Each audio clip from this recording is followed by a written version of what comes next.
So we're up to letter 51, which is on page 141. Okay. The title of this letter is Scientific Deduction of the Revelation at Sinai. I'm pretty sure this is a letter we are up to. The letter we concluded with last week, one of my favorite, it was a letter about how unscientific scientists can be when they are dealing with a personal issue. It's not true only for scientists, it's true for everyone, rabbis as well. But it's a very important handicap of the human nature of bias that is very, very important for us to be aware of. Okay, now, so this week's is about the scientific deduction of the Revelation at Sinai. Let me know if we did this. I don't think we did, but let me know. So, this is from the year 1952. Recently, Shalom Ubrachas to Rabbi Karlebach. It could be Rabbi Shlomo Karlebach, who was a very famous composer, rabbi. He was, you may know who he, may have heard of him. But anyway, Shalom Ubracha, peace, Shalom is peace and bracha is blessing. Recently, you brought to my attention a letter addressed to you by a student at Colgate University, Hamilton, New York. In this letter, the writer professes to be a true scientific thinker and a non-believer in the supernatural. He also asserts that all facts seem to be in contradiction to the existence of God. He professes to be a liberal Jew, etc., etc. Okay, so not knowing the background of the student nor the field of science in which he specializes, I cannot deal with this subject in detail, especially in the course of a letter. There are, however, several general observations that I can make, which the said student has apparently overlooked, and which he would do well to consider carefully.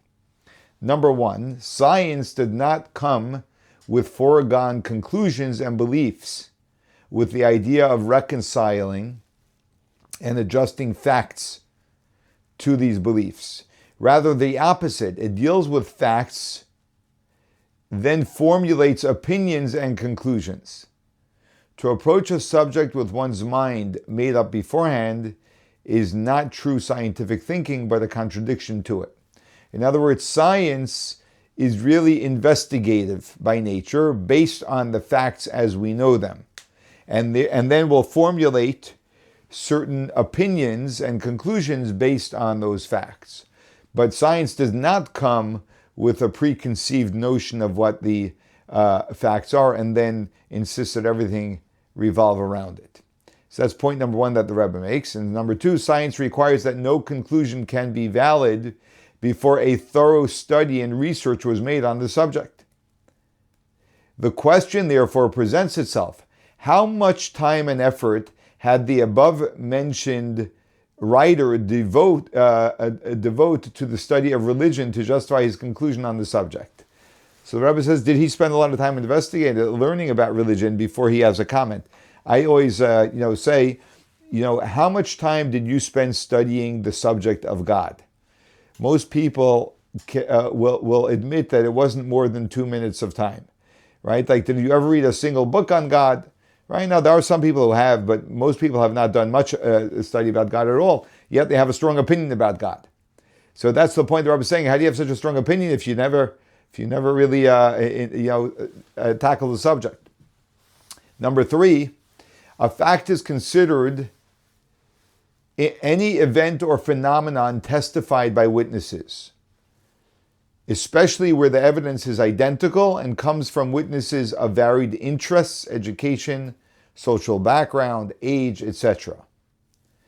Where there is such evidence, it is accepted as a fact, even if it does not agree with scientific theory. This is an accepted practice in science, even where there are several reliable witnesses, and certainly scores of them, hundreds of thousands. So in other words, the Rebbe says, one of the basic ways to establish a fact in science is testimony, where you have witnesses. And usually, typically science will only have some witnesses.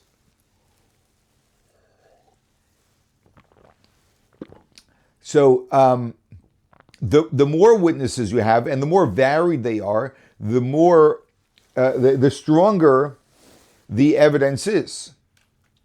So, and this is all. So now he says, and this is a very powerful point, by the way, if you're not familiar with this. The divine revelation at Mount Sinai was a fact witnessed by millions of people, not by several people, but by millions of people, all of whom reported to it to its minutest detail accurately. They all accurately witnessed and reported the exact same thing, for the whole people of Israel stood at Mount Sinai and witnessed it. So we know that this is a fact. So we know that God gave the Torah as a fact, as a scientific fact, because millions of Jews in our days accept it as such because they received it as such from their own parents. And these millions in turn received the evidence from the previous generation, and so on, in an uninterrupted chain of transmitted evidence from millions to millions of witnesses who saw the event with their own eyes. Among these original witnesses, there were many who were initiated in the science of those days. Visa Egypt, many achievements of which are still baffling nowadays. Among them were philosophers and thinkers, as well as ignorant and uneducated persons, women and children of all ages. So you had this very broad spectrum of society, yet all of them reported the event and phenomena connected with it without contradiction to each other.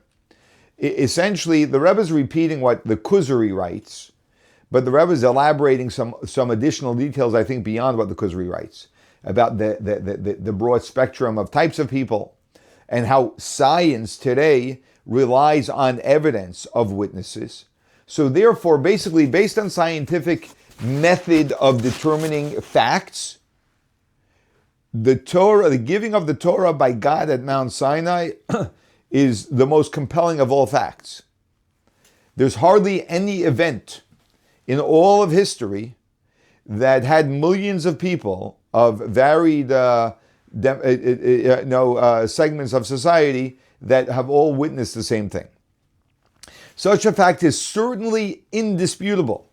I do not believe that there's another fact which can match it for evidence and accuracy. Wow, I appreciate the Rebbe's writing this. So the Rebbe writes that he doesn't believe there's another fact in the world that has the same level of compelling evidence that the giving of the Torah at Mount Sinai does. To deny such a fact is anything but scientific. It is the very opposite of science. Parenthetically, it is unfortunate that this basic difference between the Jewish religion and those of others is so little known. So the Rebbe says it's unfortunate that very few people are aware of this critical difference between the Jewish religion and all other religions, in that the Jewish religion has had an experience of revelation in front of the entire Jewish people, which was also millions of people of all ages and of all backgrounds, of all educational backgrounds. Whereas every other religion only had a revelation based on a claim of 1, 2, 3, 4, or 5 people at most.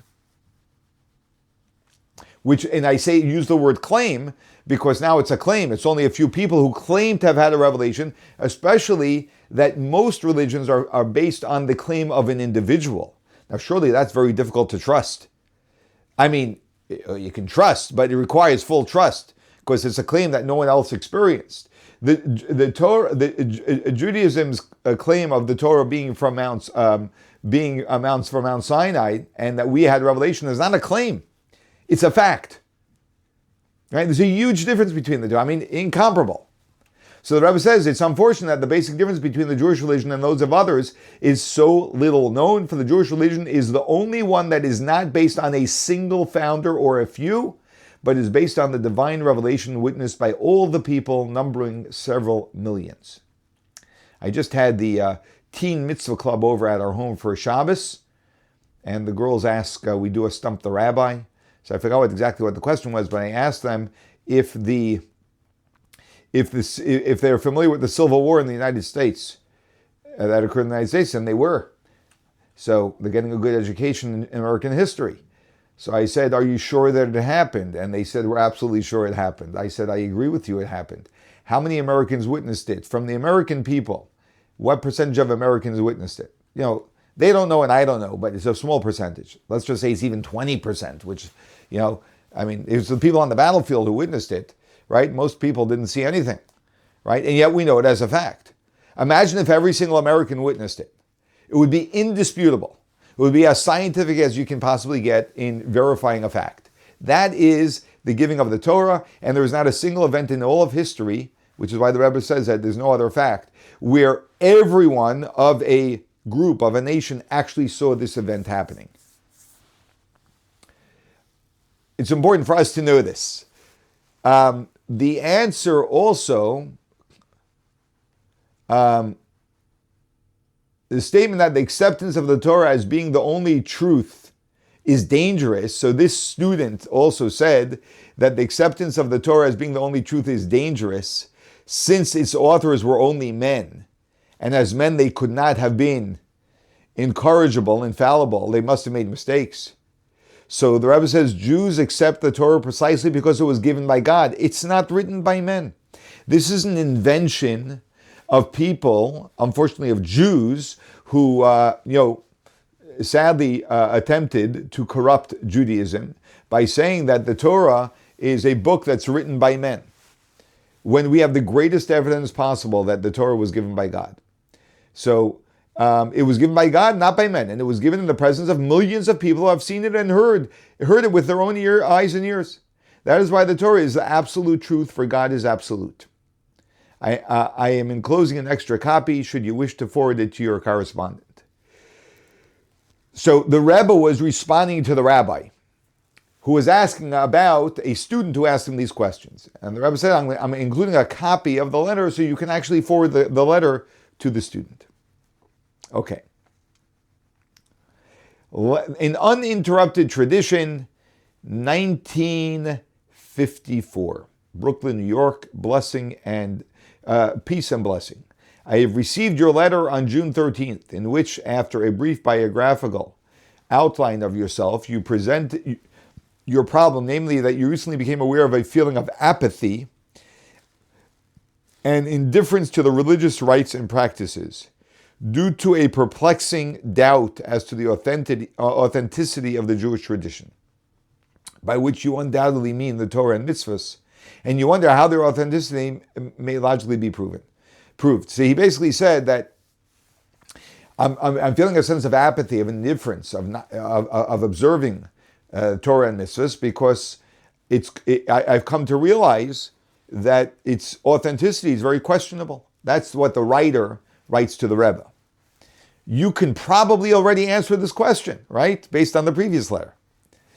And by the way, it's very important to be able to answer these questions so that when someone asks you, whether it be a child or a grandchild or a friend, that you actually have a substantive answer that is solid and that you can articulate in a clear way.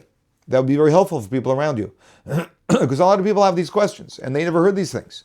I hope this is, so the letter continues, I hope this is indeed the only difficulty which has weakened your observance of the practical precepts in daily life. In most cases, the true reason is the desire to make it easy for oneself and avoid a burden, and then later seek to justify this attitude on philosophical grounds. Okay, I have to repeat this, paraphrase this, because the Rebbe writes this in many letters. It's a psychological truth. We have to know this truth. These are the human handicaps that we have to be able to recognize. The Rebbe says, I just want to state at the outset, the Rebbe says, that when someone says that I have apathy in doing what is right because of a philosophical question, generally speaking, what's really driving the person towards the non-observance of what God tells us to do has nothing to do with philosophy. It has to do with our own the challenge and the burden of being committed to what we were put in this world to do, looking for an easier, unburdened life, as at least it would appear to be. That life would appear to be easier if we weren't living by the guidelines that Torah gives us, which actually is not true, but that's a separate conversation. And then when we have that emotional desire to take it easy, we then come with a philosophical justification. And by the way, this is exactly how the animal soul, or our self-oriented being, operates. It has a feeling and it uses intellect to justify the feeling. And if you pay close attention to yourself, you will notice that there are times that you do this, where you building all of these justifications, and hopefully you'll have the insight to realize, I'm really just justifying because I'm uncomfortable about something. So that is the first point that the Rebbe responds to. But you have to be careful, because when you say that to someone, they still have it's a blind spot for them, and they have a hard time acknowledging that. So very often they'll say, no, it is philosophical. So the Rebbe goes on to respond to the philosophical question, even though the Rebbe doesn't believe that that's really where his question is coming from. So the Rebbe says, in the hope that you belong to the minority, meaning the minority of people who actually are being driven by a philosophical question and not by their own comforts and discomforts. So I'm going to say the Rebbe is being nice to him. I will briefly state here the logical basis of the truth that the Torah and mitzvahs were given to us Jews by divine revelation. This is not very difficult to prove, since the proof is the same as all other evidence that we have of historic events in past generations, only much more forcefully and convincingly. But only that the giving of the Torah, the historical event of the giving of the Torah, is only more provable than any other historical event. By way of illustration, if you are asked, how do you know that there exists such a person as the Rambam, Maimonides, whom you mentioned in your letter? You would surely reply that you are certain about his existence from the books he has written. Although Rambam lived some 800 years ago, his works now in print have been reprinted from earlier editions, and those from earlier ones still, uninterruptedly going back to the very manuscript which Rambam wrote in his own hand. This is considered sufficient proof. Even in the face of discrepancies or contradictions from one book of Rambam to another, even though we find sometimes that there are certain words in one copy of Rambam different than another copy, one can say, you see, it's illegitimate, it's not Rambam, someone else wrote it, or whatever. Such contradictions do not demolish the above proof that Rambam existed. Rather, efforts are made to reconcile them in the certainty that both have been written by the same author, and maybe through transferring, copying, a mistake was made.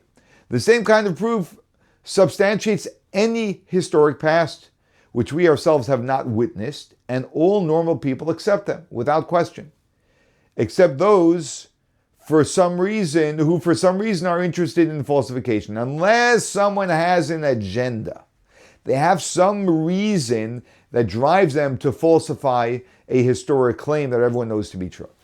In many cases, the authenticity of a historic event is based on the evidence of a limited group of people, where there is room to suspect that the witnesses were perhaps not quite disinterested.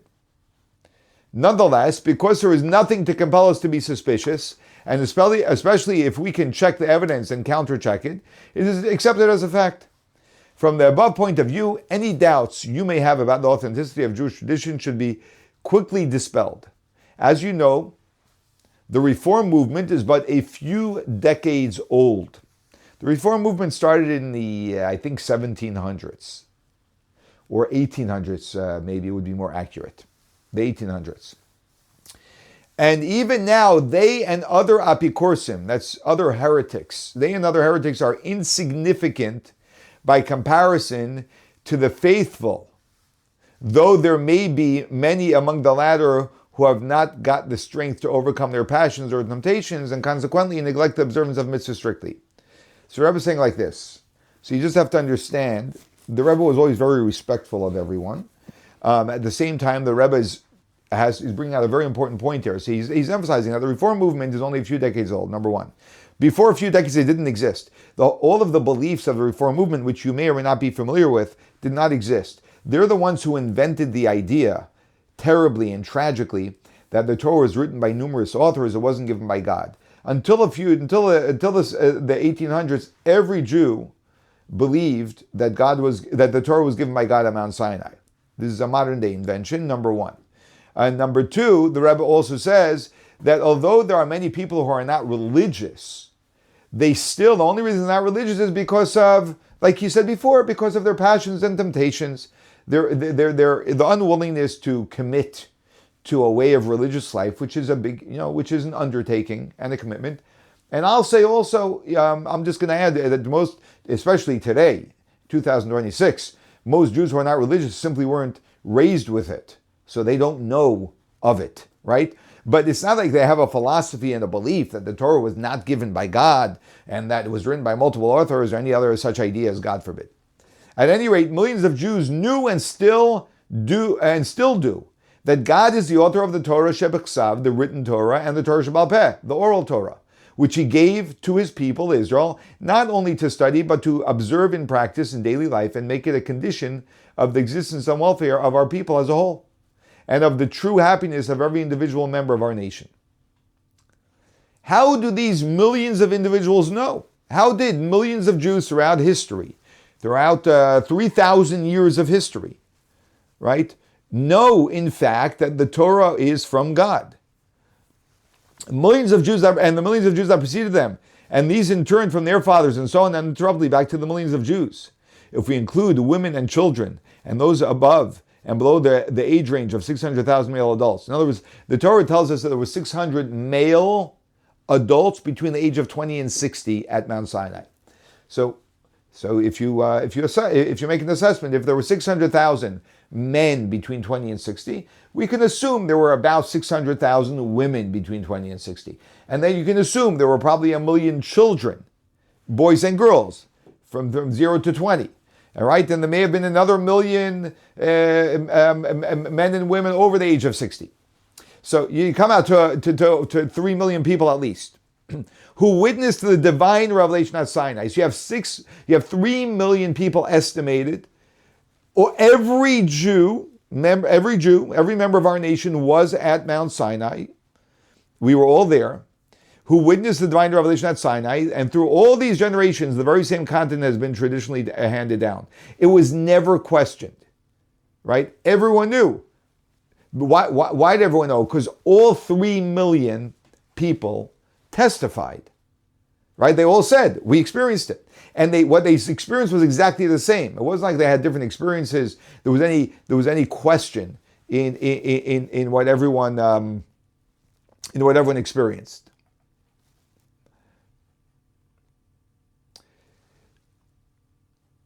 Throughout these generations, the very same content has been traditionally handed down, not by a single group, but by a people of many millions of different mentalities, walks of life, interests, under the most varying circumstances, places, and times. Such evidence cannot be disputed. In other words, we know, right, Jews especially, as an educated people, right, we were the most educated of people, going back when people were really uneducated, right, that we have all different types of opinions.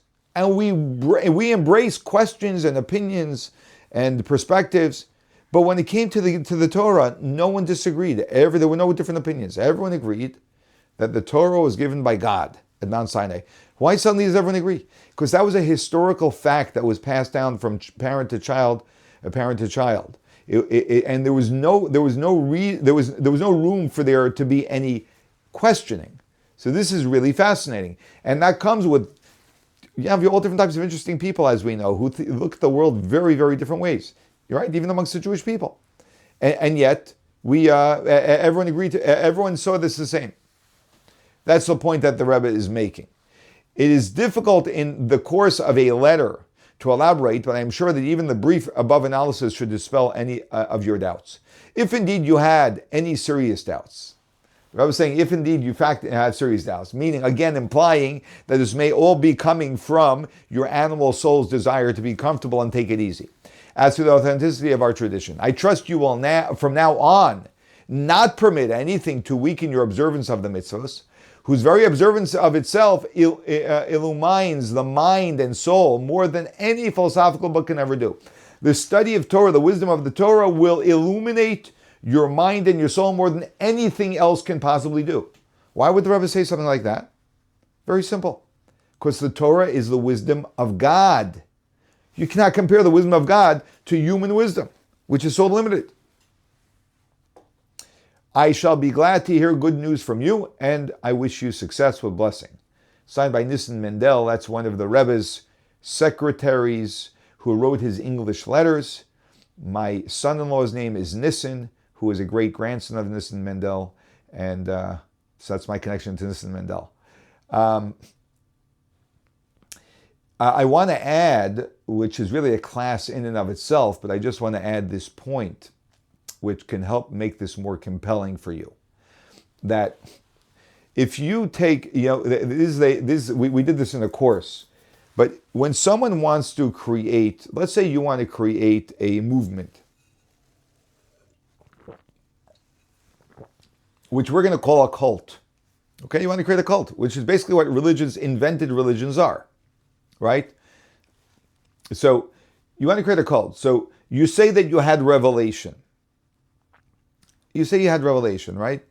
The way to, so I'm going to give you a tip on if you ever do want to create a cult, by the way, I'm going to give you some guidelines, some tips to make sure it's effective, okay? Tip number one, whenever you start a cult is you never tell the people, we had a revelation last night. You say, I had a revelation last night. That's why Muhammad said, I had a revelation. That's why John Smith, who created Mormonism, said, I had a revelation. And that's why Yashka, as we refer to him, said, I had a revelation. He got 3 or 4 disciples on board with him that they also had a revelation. But you're never going to be able to go into a room of 100 people and say, we had a revelation. You never found a religion or a cult on that basis. Why am I telling you not to do that? Very simple. Because if you bring a group of 100 people together and you tell them we had a revelation, someone in that group is going to say, no, I didn't. Someone's going to say that, right? Because you didn't, right? Because he didn't. So someone's going to say the truth, right? Unless you really hypnotized everybody, right? And if you're not convinced about 100, then if you get 1,000 people to say that we witnessed revelation, that's never going to fly. Now, if you take 1,000 Jews, forget about it, because Jews forget about it. We argue about everything, right? So that's no way to start a religion, which is exactly the reason why no religion starts that way, except for one. And not only does this one religion start that way, that we had revelation, but it starts that way with 3 million people. Not 100, not 1,000, not 2,000, not 10,000, not 50,000, not 100,000, 3 million people. And we all came out of that event and witnessed the exact same thing. Even though we think differently, we look differently, we have different backgrounds, different experiences, etc., as it is in any group of people. This is the most compelling event in all of history. Okay. We're good, everyone? Any questions? Objections? We're all good. Okay.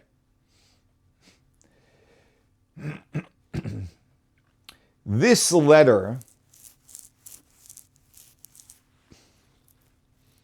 okay, let's see. I'm pretty sure it was to a sculpturist, a famous sculpturist, by the name of Mr. Chaim Yaakov Lipschitz. That was his Jewish name.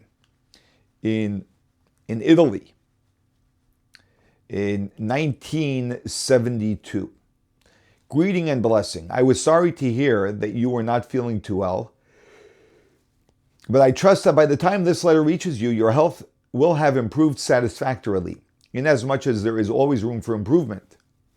In all things, I wish you further improvement and a refuah shalema. Refuah shalema means a speedy recovery. Now, not knowing what sort of patient you are, because you know different people are different types of patients when it comes to being a medical patient. Some people are horrific patients. Some people are very pleasant patients. It's interesting that our relationship with doctors is a very interesting one, which triggers a certain area in people, understandably. So there's a certain side of people that shows up sometimes when they go to a doctor.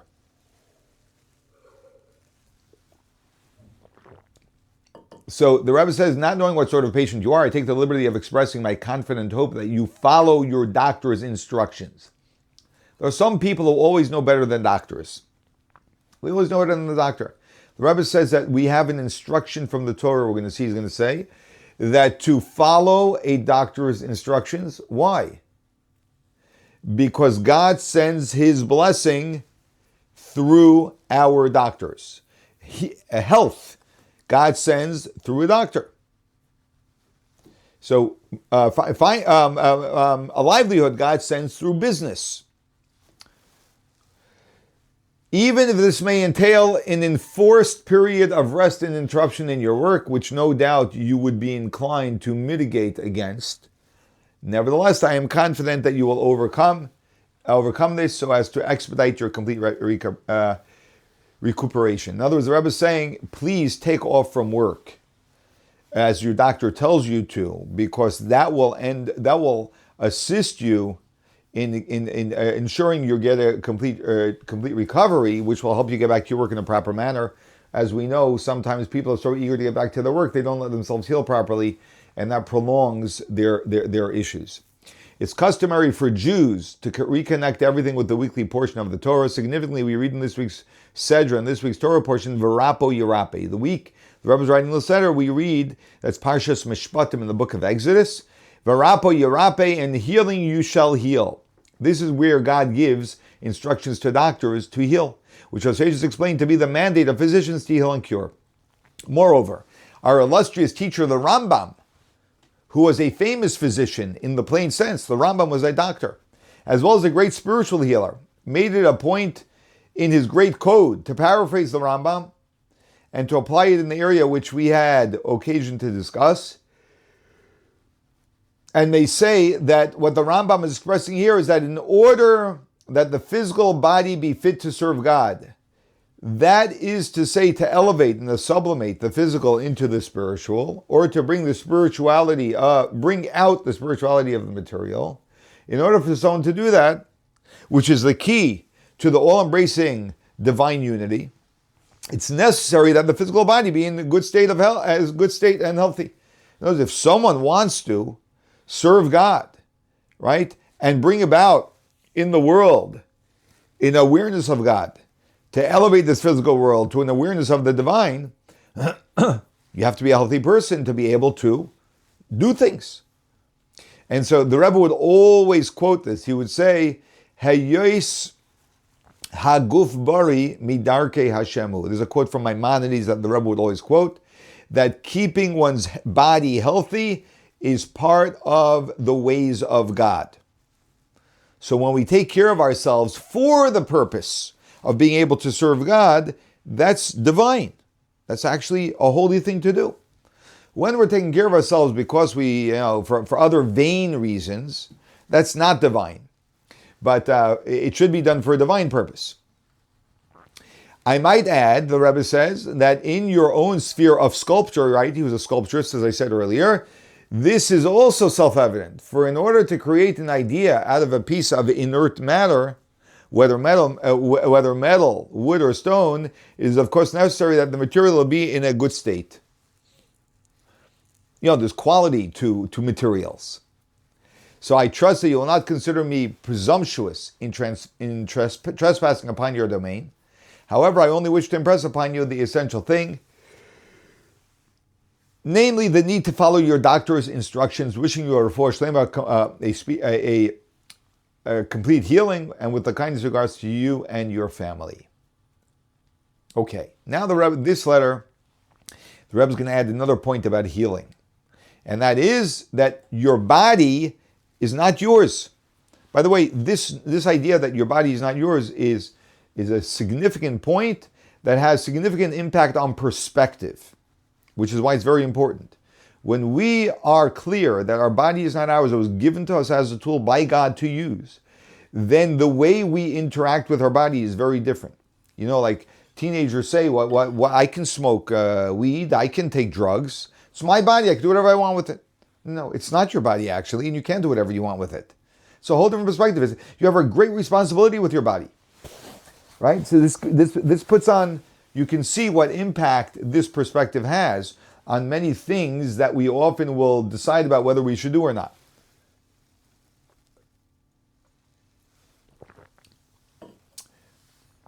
So Mr. Yosef Lukin's greeting and blessing. This is from the year of 1975.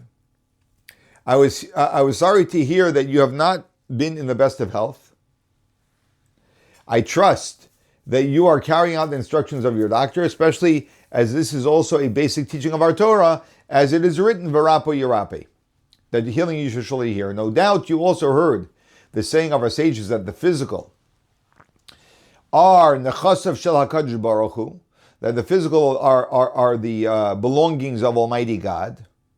And there's a little bit, this letter was not copied properly, so it's a little bit out of line, so I'm going to try and make it read smoothly. Is a person of a body which was given to a person in trust to take care of. Thus it is obvious with what care a person has to guard one's health and body, which is God's property. Can you imagine, something that's mine, right? I take very good care of, right? But if you knew something was God's, how careful would you be with it? Even more careful. Needless to say, this must not be overdone at the expense of the soul. We shouldn't get so consumed with the body that we're taking care of the body so much that we're not taking care of the soul, which, by the way, I think happens nowadays in our obsession with health and body, that sometimes, we don't have balance. So that's a point that the Rebbe is making over here. But because the soul, which is more than God's property, the soul is not God's property, but actually a part of godliness above. The soul is a piece of God. This gives me the opportunity to mention that you no doubt do all you can to spread true Yiddishkeit without compromise. That's his soul's work to the fullest extent of your influence, both by Dvarim hayetzim and alev, both by words which come from the heart. That means when you speak heartfelt words, that's the greatest way to impact other people. Especially by showing a shining example.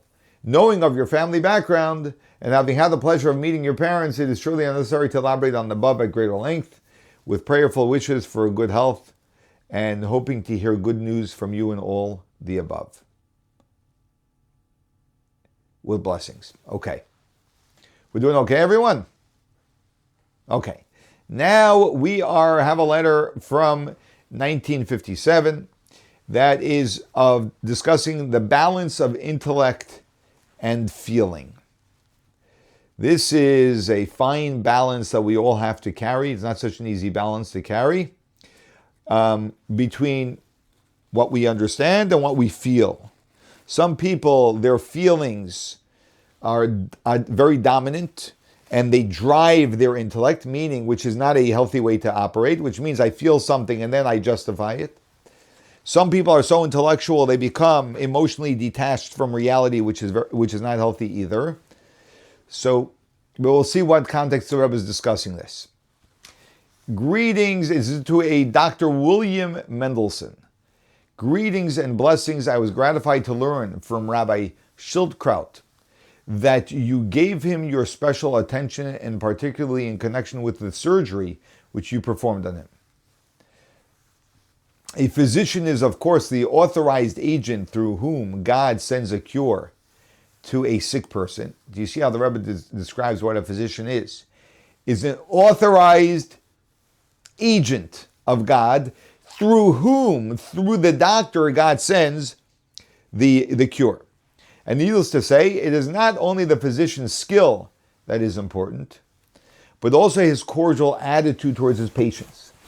The Rebbe emphasizes that it's not only the skill as a physician that's important, but it's very important. The bedside manners are very important. This is fascinating. The Rebbe was a very big believer in this, in the emotional connection the doctor has with the patient, because that can impact significantly the healing of the patient. In conformity with the accepted view that a physician's profession is not just a calling, but a sacred mission of bringing a relief and a cure to the suffering. So the Rebbe is saying it's not only about healing the person as a technical thing. It's about actually,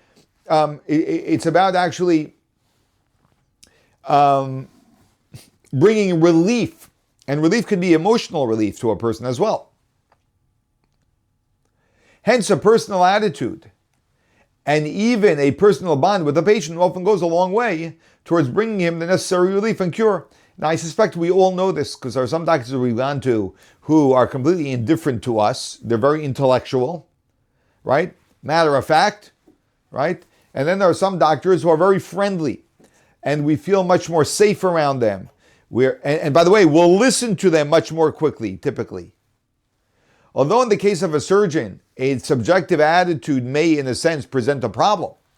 So the Rebbe says, when it comes to a surgeon, if you're going to perform surgery on someone, but you have an emotional attachment to them, that may make it difficult to perform the surgery.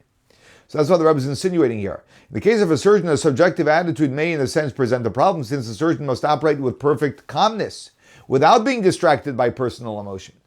Yet in practice, the surgeon who combines intellect and feeling in perfect harmony enjoys God's blessings, because that's really what we want. What's best? The best is that the surgeon have some level of emotional connection to the patient, which helps the patient a lot, but not too much so that he doesn't get attached to the patient in a way that he won't be able to perform the surgery properly.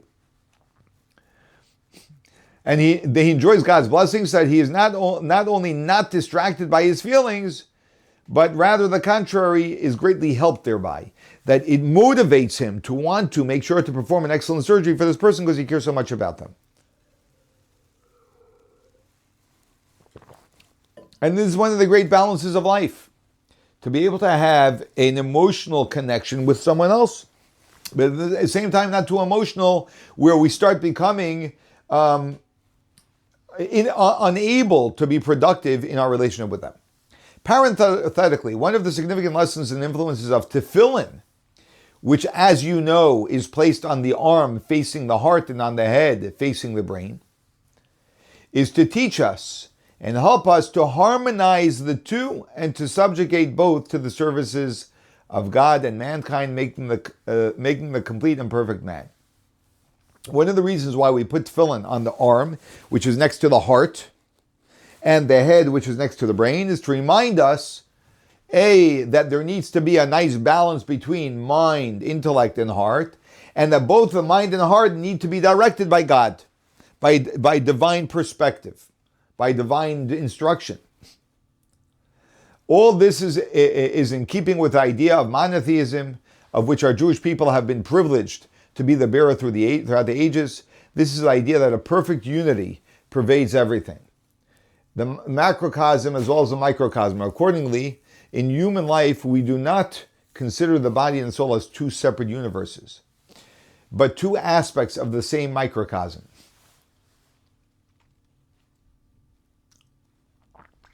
Even science in modern times has become aware of this truth, realizing that the physical and spiritual health are intimately connected.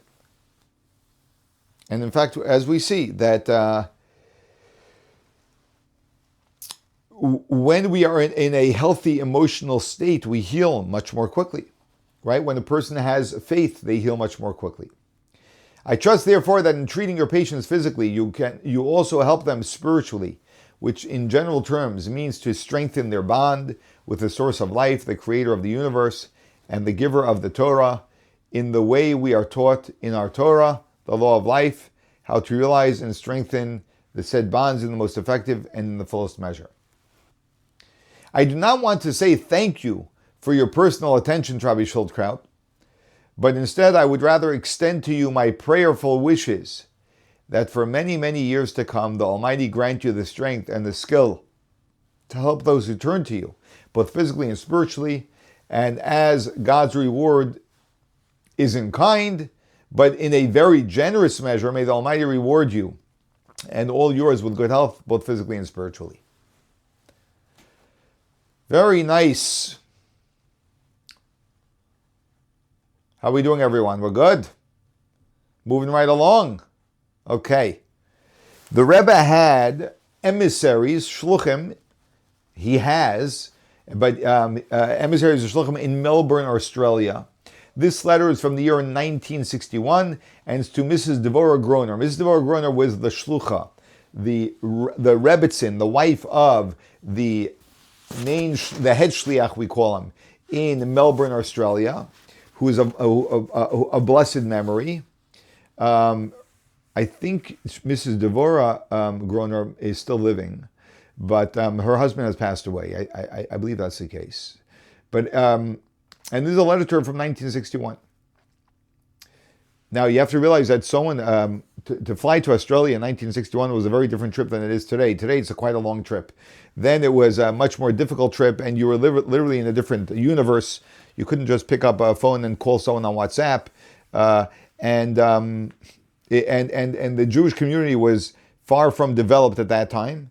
Rabbi Groner actually developed the entire the Melbourne community in a magnificent way. He's a legend in the Melbourne community. So this is his wife blessing and greeting. And as we know that no man gets anything done without a finer woman kicking him under the table. So Mrs. Devorah Groner clearly had a major role in the development of the Melbourne community. Blessing and greeting, as I have emphasized to your husband, the difference between his present work and his previous work is not a difference of place or surroundings, but the difference of essential quality and and character of the work itself.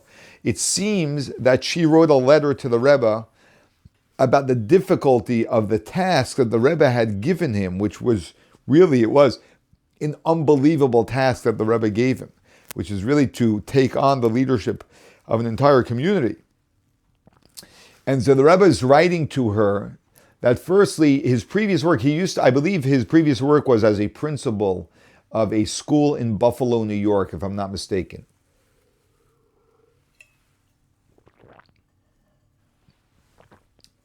For previously, he was in the capacity of an employed clerk. Previously, he was an employee. The Rebbe uses the word clerk as a point of saying he was an employee. And as such, there were certainly a number of advantages. A clerk has definite hours. And upon completion of his day's work, he can dismiss it from his mind, knowing that the responsibility lies squarely on the shoulders of his superior. He need only do the task given to him in his best way, and he can then feel no worries, responsibilities, or other commitments, right? You notice if you have employees, you know that an employee, 5 o'clock, checks out, and they go home and they live their own life. But an employer is thinking about the business all the time. It's a whole different sense. So, furthermore, such a job arouses a minimum of envy. When you're an employee, there's a minimum of envy. There's less nervous strain. On the other hand, when one has the task of an executive upon whom the full responsibility rests, all the more so being at a great distance and having to make decisions, and especially when he takes up such a job willingly and enthusiastically and is successful, it is bound to call forth envy. The Rebbe says it's natural that people are going to be envious and have issues with the person. And envy is such a mental state that it evokes various feelings in the envious person and other expressions which frequently are inconsiderate and unjustified. In other words, you're going to see very ugly behavior, very inconsiderate behavior and unjustified behavior from people who are envious. And very often the envious person himself regrets them. And you should know that the person himself who's acting out in an unhealthy way, in this case is in relation to her husband, you should know that they themselves regret what they're doing. They know they're being ugly. It is also obvious that such a position entails greater personal commitment and nervous strain. It's also obvious that your husband's position now as an executive, basically, as a leader, entails much greater commitment and much greater, a higher level of nervousness, nervous strain, of pressure. Obviously, one whose capacity limits him to a secondary position, such as that of a clerk, there is little he can do about it, as this is all that he can accomplish. On the other hand, one who has the capacity to be an executive and in charge of a responsible undertaking, if such a person should confine himself within the framework of a clerk's job,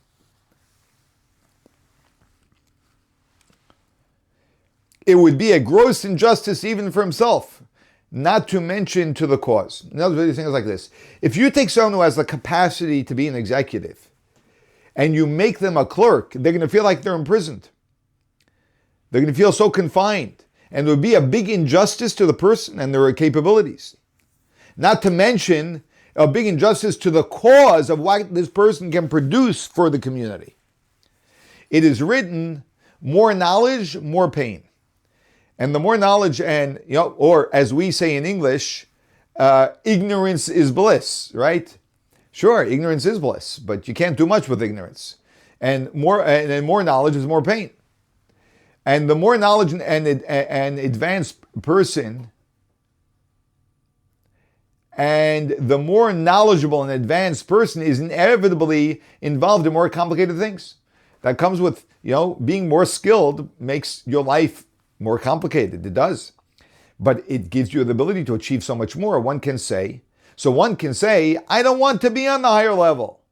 Should I be spared the pain? As the Rebbe is saying to her, you can say, and your husband can choose to say also, I don't want all of this.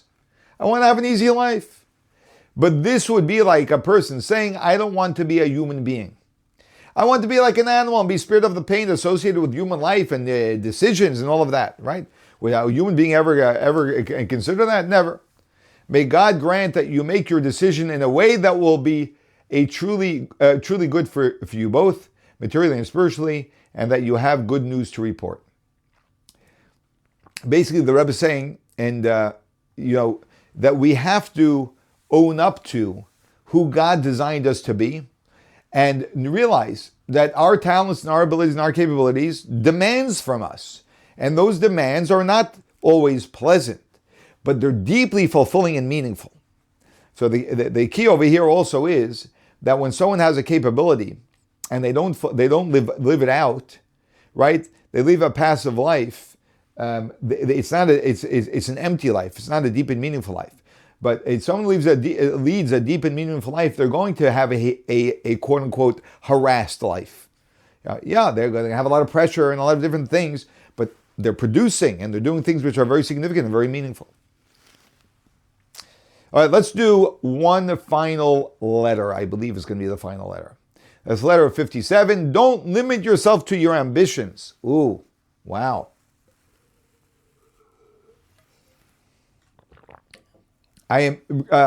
This is the year 1973. Actually, it's 1972. Anyway, Miss, it's to a woman. Blessing and greeting, I am in receipt of your letter in which you write about matters relating to your studies and your profession. Generally speaking, when a person has an inclination and the talent for a specific field, if someone is inclined, you're attracted towards a certain field, and you also have a talent towards that field, it is clear that that should have priority. I want to emphasize this, as I probably have done in the past, because I think it's very important. There is a reason why one person is compelled to go to law school. Another person is compelled to go to study accounting. Another person is compelled to become a rabbi. Another person is compelled to be a secretary, whatever it may be, right? We're compelled in that direction because it is true to who we are, to our makeup, and therefore we're drawn in that direction. And so we shouldn't ignore a yearning towards something. I just spoke to someone last night about a project that I am thinking of undertaking in the near future, which is a major undertaking.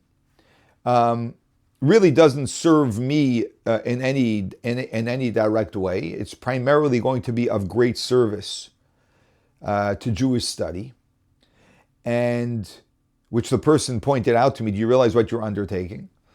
And it's something. And one of the thoughts I've had about it, and I'm concerned about the undertaking because it's a very big undertaking. So I'm concerned about it. But at the same time, for some reason, this particular project I've had on my mind for many years, but it was in the back of my mind. And for a certain reason, something is bringing it to the forefront of my mind right now. But it's always been on my mind, my mind constantly reminds me of this, that if I am being called to this, like my mind, my being keeps on bringing me to this, that's a sign that there's something very significant here for me and I cannot ignore it. So that's just an application of what the Rebbe is saying here. It is clear that should have priority and the person should strive to follow it up. On the other hand, I rather doubt whether it is worthwhile to make it the cornerstone of one's ambition and life to the exclusion of all other alternatives. However, don't become extreme about it and say, this is what I must do. Approach it, but approach it with openness that you may discover other things in the interim and then find out this should be on the back burner. It's not primary. After all, a human being is not the master of the world. Besides, no human being can really know what is truly good for him. Meaning, I also know there are plenty of people who have gone to law school and have graduated and have passed the bar, and then a year or two later have gone into business and they do nothing with law. I'm sure the law helps them a little bit, but whatever it may be. Right? But those are people, you need to be very open-minded to do that. Some people will never do that, and they'll confine themselves the rest of their lives to an occupation that is not fitting for them because they went to school for X amount of years for it. So that's sort of what the Rebbe, I believe, is speaking about over here. Consequently, insofar as you are concerned, it would be my suggestion that you should try to follow the road which is after your heart. But you should not make it the only or most important thing in your life. Okay, so I'm saying follow your heart, because if your heart is drawn to something, that speaks volumes. However, it doesn't speak everything. This is to say that you should also allow yourself to consider other possibilities and alternatives. Referring to the subject matter of the conclusion of your letter, which is even more essential than the beginning, to which you refer in passing also at the beginning of your letter, namely that you do not know how to pray, this is rather surprising to hear from a young person. It is truly the ambition of young people to learn about all the things that are worth knowing and to acquire the knowledge that is important to their life and identity and fulfillment. For later, in the years of maturity, the task is to put the acquired knowledge into practice, while the years of adolescence are the period of preparation and acquisition of knowledge. So you may have noticed that the letter was addressed to a miss. So it sounds like she may be a teenager or someone, a young adult, right? And the Rebbe is saying, you don't know how to pray. Now's the time to learn how to pray. You're in the season of your life where you learn things, right? And you have a desire to, so you should be learning. Needless to say, merely to acknowledge that I do not know how is not a solution. It sounds like the way she wrote it to the Rebbe was that I don't know how to pray, so therefore I don't pray. No, you don't know how to pray, learn how to pray. But such a recognition can and ought to increase the challenge to do everything possible to rectify the lack of knowledge. And to do so with all the energy and enthusiasm with which youth has been endowed, so that not only will the young person accomplish it for himself or herself, but will also serve as a shining example to inspire others. Other people should see how you learned how to pray, and they'll learn how to pray. Moreover, youth has also been endowed with the wonderful quality of not being afraid to face a challenge, nor discouraged by any difficulty, including the difficulty of one's own inertia and natural inclination to take an easy way out. May God grant you that you should have good news to report in all the above.